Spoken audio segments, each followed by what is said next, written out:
Welcome to our channel. Last video में मैंने discuss किया था कि हमारा माइंड जो है वो वीक कैसे होता है, और इस वीडियो में मैं डिस्कस करूंगी about the secret of mind control. कैसे हम माइंड को कंट्रोल कर सकते हैं। अब इसका सीक्रेट बहुत ही सिंपल है।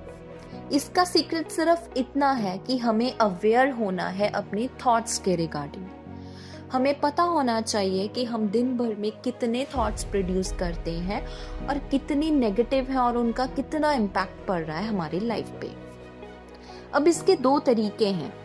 दो तरीकों से हम अवेयरनेस को प्रैक्टिस कर सकते हैं। पहला तरीका है कंसंट्रेशन। हमें कंसंट्रेट करना है किसी पर्टिकुलर ऑब्जेक्ट पे। अब फॉर एग्जाम्पल आप कुछ भी ले सकते हो, जैसे कि एक पेड़ ले लिया या एक फूल ले लिया या कुछ भी एक चीज ले ली और उस पे सिर्फ कंसंट्रेट करना है, ध्यान लगाना है। सिर्फ 2 मिनट के लिए ध्यान लगाना है उस पे, और उस 2 मिनट में जितने भी थॉट्स आते हैं आपके माइंड में उनको आपने आने देना है। उन पे फोकस नहीं करना, उन पे अपनी एनर्जी को वेस्ट नहीं करना। आपने सिर्फ उस पेड़ पे ध्यान देना है। फॉर एग्जाम्पल मैं पेड़ पे ध्यान दे रही हूँ और मैं सिर्फ पेड़ को देख रही हूँ 2 मिनट के लिए, और मेरे माइंड में कोई भी थॉट नहीं आ रहा। अगर आ भी रहा है तो मैं उस पर फोकस नहीं कर रही, उसे अपनी एनर्जी नहीं दे रही, मैं सिर्फ पेड़ पे कंसंट्रेट कर रही हूँ। तो इस प्रैक्टिस से हम कंसंट्रेशन जब प्रैक्टिस करते हैं तो उसकी वजह से हमारा माइंड काफी काम हो जाता है और दिन भर में हम ज्यादातर थॉट्स को एनर्जी नहीं देते अगर हम इस प्रैक्टिस को रेगुलर करते हैं। अब सेकंड वे क्या है अवेयरनेस का? सेकंड वे है मेडिटेशन। अब कंसंट्रेशन में हमने एक्सटर्नल किसी ऑब्जेक्ट पे कंसंट्रेट किया। मेडिटेशन में हम अंदर की तरफ ध्यान लगाते हैं। हमें पता है मेडिटेशन में हम अपनी सांसों की तरफ ध्यान लगाते हैं।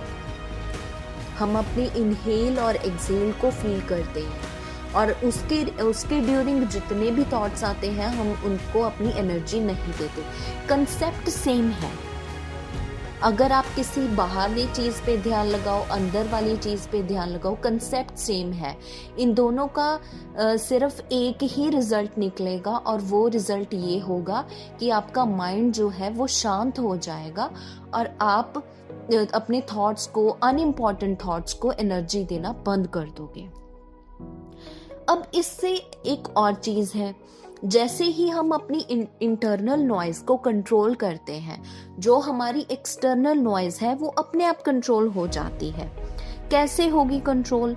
जैसे कि हमें पता है कि हमारे इन्वायरमेंट में कितने बैक्टीरियाज प्रेजेंट हैं, मिलियंस ऑफ बैक्टीरियाज हैं, और हमारा इम्यून सिस्टम जो है वो अगर तो स्ट्रांग होगा तो उन बैक्टीरियाज का हमारे ऊपर कोई भी इम्पैक्ट नहीं आएगा, और अगर हमारा इम्यून सिस्टम वीक होगा तो हम बीमार पड़ जाएंगे। इसी तरीके से अगर हमारा माइंड स्ट्रांग है, अगर हमने इनर वॉइस को कंट्रोल कर लिया है, हमारा माइंड स्ट्रांग है, तो एक्सटर्नल वॉइस का भी उस पर कोई भी इम्पैक्ट नहीं पड़ेगा।